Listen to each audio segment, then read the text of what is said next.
If you really want to know why someone close to you died, ask for an autopsy. Homicide detectives use them, and so do doctors, to confirm their diagnoses or to learn from their mistakes.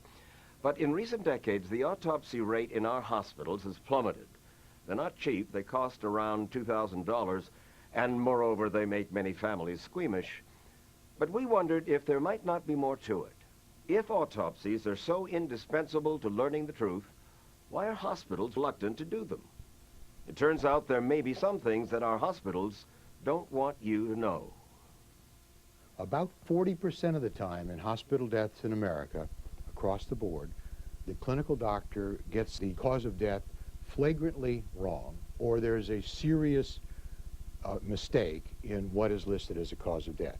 40% of them wrong, says Dr. George Lundberg, editor of the Journal of the American Medical Association. Without autopsies, he says, many of these mistakes go unnoticed by hospitals and doctors. Some doctors, some medical staffs are afraid to find out what happened in people who died. And a good many of them are burying their mistakes. In large numbers. Charles Hamilton might have become one of them had not his family intervened. His wife Beverly was visiting their daughter Tony in Ohio when a hospital back home in Los Angeles called to say that her husband had been in a car accident. And I said, well, should we be on the plane immediately? And the doctor reassured me several times, he's fine. He came through the surgery fine. Come in a couple of days. He'll be ready to go home by then. He'll be fine. 2 hours later, there was another phone call. And I heard this horrible scream coming from her office. And I went running in, and then I knew. I said, he's gone, isn't he? The family rushed back to King Drew Medical Center in Los Angeles, where they learned why a stable patient with a good prognosis would suddenly die. In such cases, an autopsy can often answer that question. But the hospital never offered to do an autopsy, and the Hamiltons grew suspicious when King Medical Center kept insisting that Mr. Hamilton had died from injuries sustained in his car accident. It was obvious to us, just from their arrogance about the whole thing, that they were trying to keep us from knowing more. Do you think that the hospital had by this time begun to understand that some negligence had taken place and they were trying to cover it up? Oh, I think they knew that from the outset.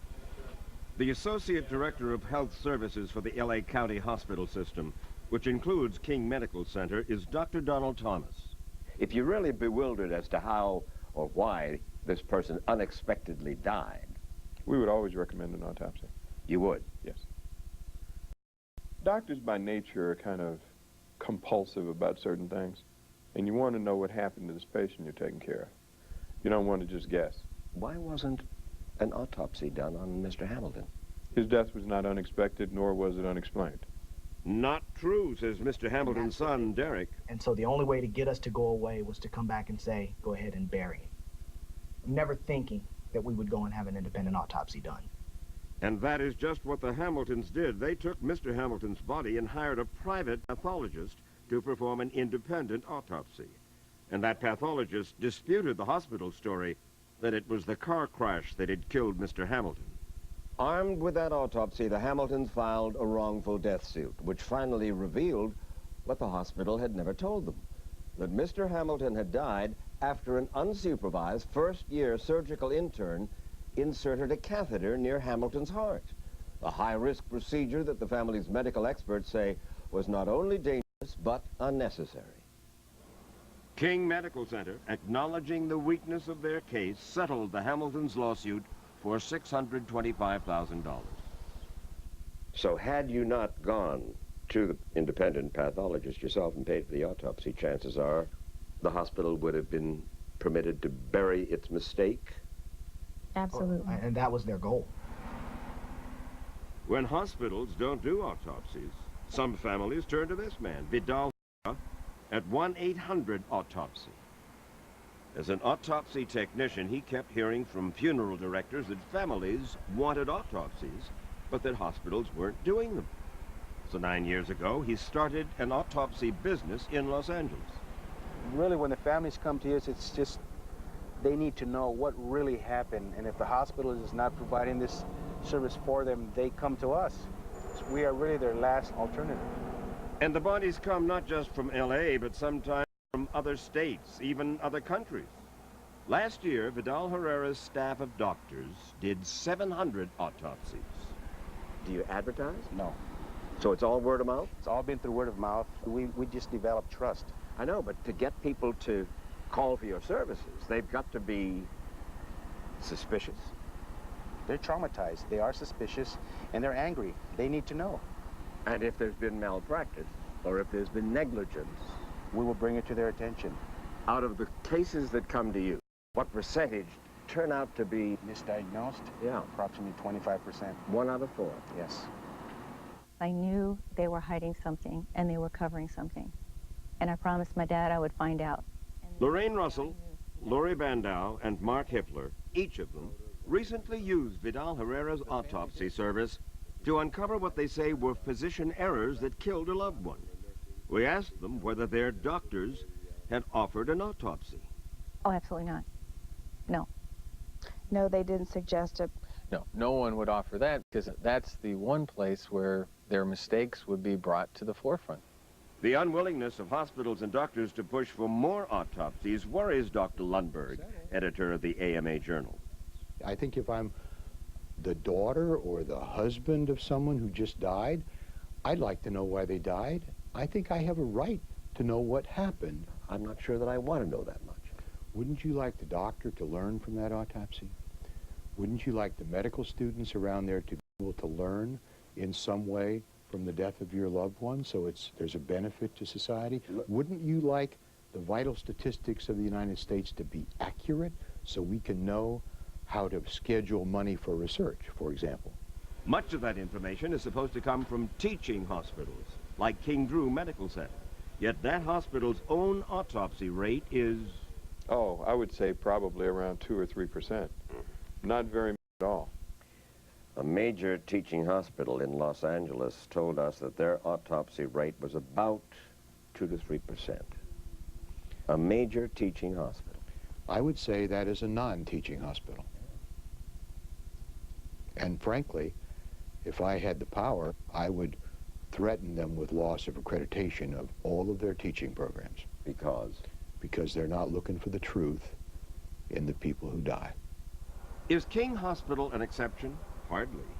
We did our own first of its kind computer analysis of over 320,000 deaths in the state of Ohio. I'd like your reaction to what we found. The Ohio State autopsy rate is 8.5%. Good or bad? Dreadful.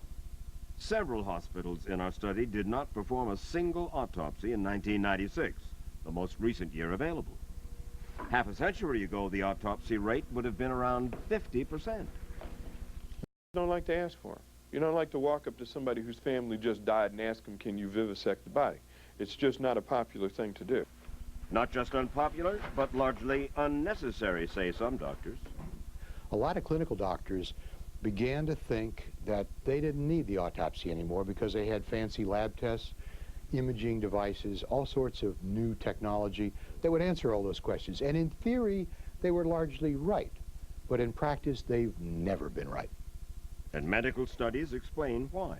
You look at specifically the last 40 years, decade by decade by decade by decade, and the frequency with which the cause of death is erroneously diagnosed by the clinical doctors has changed little.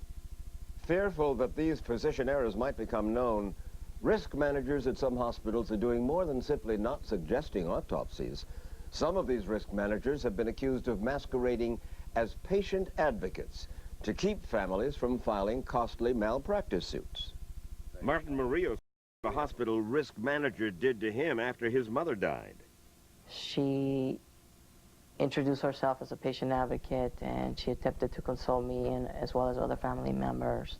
I didn't know she was a risk manager. Murillo says the risk manager never suggested an autopsy. No, she didn't. She did not? No. Why do you think she failed to say, we've got to do an autopsy? I had a feeling then, and I have a feeling now, that she didn't want the truth to be uncovered. Murillo later for an independent autopsy. The hospital where his mother was treated, Paradise Valley Hospital in San Diego County, declined our request for an interview, but denies any wrongdoing. Atlanta malpractice attorney Don Keenan blames risk managers inside hospitals for helping to kill the autopsy. You'd think a risk manager would help deter mistakes and make medicine better. The only thing a risk manager does today is, after the mistake has been made, try to figure out how to cover the thing up. And to cover up is exactly what Dana and Joe Stott say happened when their newborn baby died unexpectedly in an Atlanta hospital. They asked for an autopsy. And then this lady that came in as the grief counselor told me, well, I understand that you've decided to have an autopsy. She said, well, you realize this is not really going to tell you anything that you don't already know. You don't really need an autopsy. And this is the grief counselor? The grief counselor. Well, we thought it was the grief counselor. She was the risk manager of the hospital. The Stott sued hospital officials who they suspected were trying to cover up the fact that the hospital botched the delivery, starving their baby of oxygen and thus causing his death. Their lawyer was Don Keenan. These very people who you've placed trust in are coming to you with outstretched arms of love and compassion, telling you that you have to put this behind you, that it's not bring back the dead. And worse yet, don't desecrate the body. Let the body go to heaven without this. The only kind of grief that they're trying to counsel is the hospital's grief after they get sued for malpractice. The hospital simply just wanted to bury its mistake, is what you're saying. In fact, did bury the mistake. The Stott settled with the hospital for an undisclosed sum. Their settlement would not permit them to name the hospital. Risk management in many institutions in this country is designed to suppress truth. The irony is that by hiding their mistakes, risk managers may cost hospitals more in the end than if they'd found and admitted the errors up front.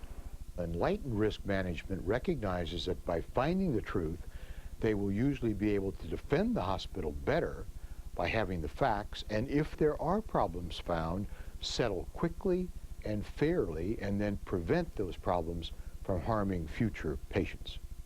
If they had told you the truth from the beginning, would you have sued? No. No. Because? I understand, you know, as hard as it would have been, everybody makes mistakes. Derek Hamilton says his father might have forgiven the hospital's mistakes, but never their refusal to own up to them. That was something that he absolutely drilled into me, that you had to be responsible for your actions and you were accountable. And when you screwed up, you raised your hand and said, it was on me and I will fix it. Some hospitals complain that no one will reimburse them for the cost of doing autopsies. But Dr. Lundberg says that's not always true. He says that Medicare pays for some of the autopsy costs, but that hospitals prefer to keep that money as profit.